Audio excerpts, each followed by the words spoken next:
నా ఎదురు పిచ్చిలో అనుష్కని కూర్చోబెట్టారు. చూసుకుంటూ ఆన్సర్లన్నీ బెంచ్ మీద రాశారు కానీ వైట్ పేపర్ ఇచ్చేసానండి. నా బాబే మంచి పని చేశారు బాబే అనగానే నెక్స్ట్ వి హనుమంతరావు అండి, ఎక్స్ మినిస్టర్ వి హనుమంతరావు గారు అందరికి వెళ్తుంటారు. ఆయన ఎలా ఉంటారు, ఇదిగోలు తప్పి ఈ పరీక్షలు గిట్లా గిట్ల నాకు పడవు, నేనైతే ఒక సినిమా డైలాగ్ చెప్తాను, దాన్ని శ్రద్ధగా వినిపెట్టుకోండి. ఉంటారు ఒకేలాగా చూడప్ప సిద్ధప్ప, నేను సింహము సేమ్ టు సేమ్, కాకపోతే అది గడ్డప్ గీసుకున్నట్టు నేను గీసుకుంటాను, మిగతాదంతా సేమ్ టు సేమ్ రాబాయ్. అయినా నాకు తెలపడుతుంది రాబాయ్, సింహం ఎక్కడైనా గడ్డప్ గీసుకుంటారు రాబాయ్. పోనీ సెల్యూన్ షాప్లోకి వెళ్ళి సింహం కూర్చుంటే ఎవరైనా గడ్డప్ గొప్పటి గొప్పడా,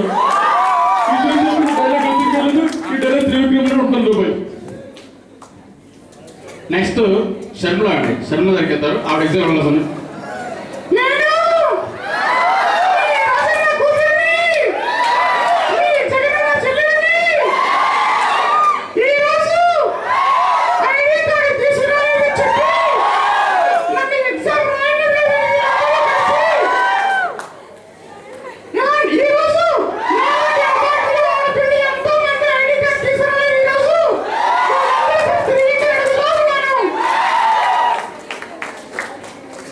నెక్స్ట్ రాజశేఖర్ అండి, ఇది ఓన్ వాయిస్. ఇది ఆయన కూడా ఎగ్జామ్లో ఏం రాయడు. ఒక ముందు కర్నూలు లక్ష్మీరామ్ అంటుంటామన్నమాట. బాబాయ్ రాజశేఖరే, ఇదేంటి ఇది నువ్వు ఇంగ్లీష్ ఎగ్జామ్లో ఉంటే తమిళే రాస్తావా, ఈ పేపర్ ఎవరు తింటాడు బాబు? బాగా రాశానా, ఎగ్జామ్ బాగా రాశానా సార్? అది సార్ లెంత్ చూస్తారు కానీ ఆన్సర్ చూడని చెప్తున్నారు. అందుకే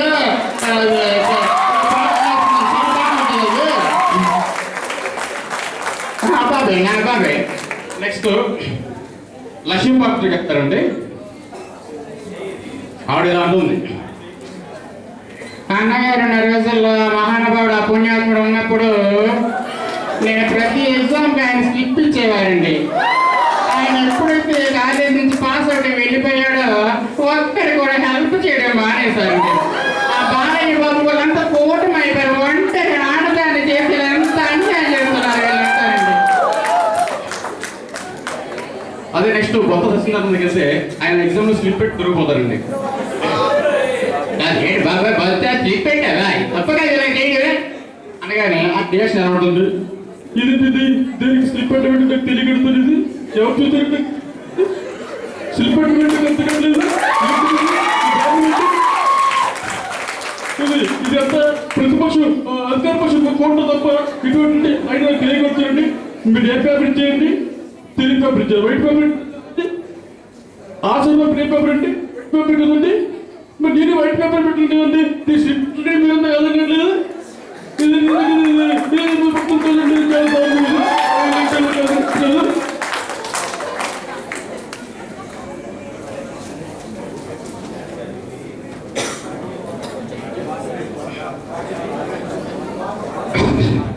నెక్స్ట్ వేణుమోద దగ్గరికి వెళ్తారండి. వేణుమోద ఇలా మాట్లాడుతుంటాడు, ఆయన ఏడుస్తుంటాడు ఎగ్జామ్ వాళ్ళు. ఒరే బాబు వేరే బాబు ఎందుకు ఏడుస్తాను, నువ్వు నాకు అర్థం కావట్లేదే.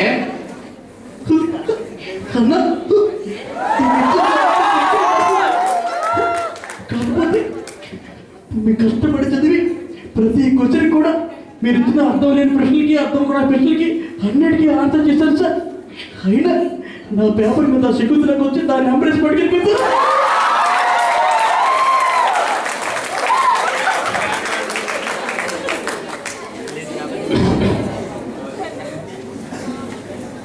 ప్రకాష్ రాజు అండి, సార్ కష్టపడి చదవాలి సార్, రాష్ట్రంలో చెప్పకండి కానీ చిన్న చెప్తా ఒక్కరి చెప్తా. అమ్మా చదువుకోవడానికి బుక్ ఇచ్చావు, రాసుకోవడానికి పెన్ ఇచ్చావు, కానీ గుర్తు పెట్టుకోవాలి బొమ్మ మాత్రం చెప్పలేదమ్మా, అందుకే నువ్వు నాకు నచ్చావు. ఎలా ఉంటుందండి.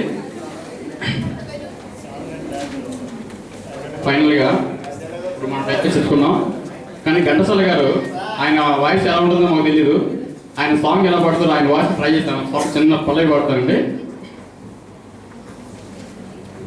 నిలువవే వాళ్ళు కనుల దాన వయ్యారి హంస నడక దాన నీ నడకల బయలున్నది జాన నువ్వు కులుకుతూ గలగల నడుస్తూ ఉంటే నిలువది నా మనసు ఓ చెలియా అది నీకే తెలుసు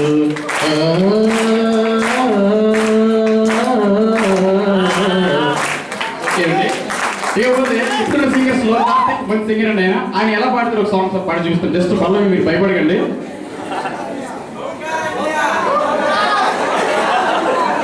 చాలా చాలా బాగా రెస్పాన్స్ ఇస్తున్నారు నిజంగా చాలా బాగా చేశారు అయితే కార్తీక్ ఎలా పాడుతారు చిన్న పల్లె పాడు చూపిస్తాను మీకు నువ్వు పక్కనుంటే బాగుంటాది నీ పక్కనుంటే బాగుంటాదే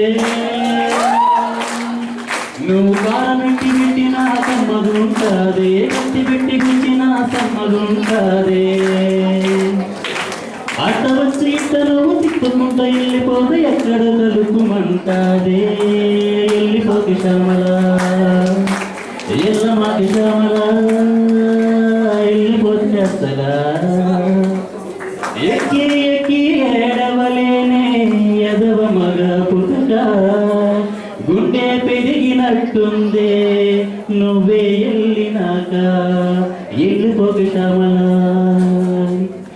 నరం లేని నాలిక నిన్ను వెళ్ళిపోమ్మని పంపిందాయి రథం లేని గుర్రములాగా బతుకే చటికిల పడిపోయి నీ పోస్టరు అడ్డంగా చింపేశాననుకున్నా గుండెల్లో నీదే సినిమా ఆడుతున్నదే స్విచ్ చేస్తే వెలిగేదా ఉఫ్ అంటే ఆరేదా ఊపిరిలో మంటల్లే నీ ప్రేమ ఉన్నదే ప్రాణాన్నే థ్యాంక్ యూ